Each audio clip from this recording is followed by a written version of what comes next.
creating a safe place and letting our kids ask questions. We would always say, if you hear something at the park or at a basketball practice, or you overhear something at church, wherever it is, that you don't know what it means, what it is, we would always encourage them. We're like, come to us and we'll teach you God's way of it. Like we'll explain it the way God would want it to be explained. Our oldest, we were homeschooling, but he was going to be stepping in to play public school sports.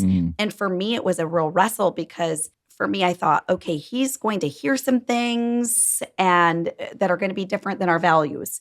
And I remember praying this through and just kind of having this wrestle time with the Lord. And I felt like that scripture came to me where, it does talk about being in the world, but not of it. And so we created a lot of intentional moments to talk about things that maybe he'd hear. How was practice? How are the friendships? Not to talk negative about things that he was seeing with other people or attitudes, but to be able to kind of coach them on how do we live in the world, be an example, but not partake maybe in language that they're using or whatever. And I think that was something that we had to create that space.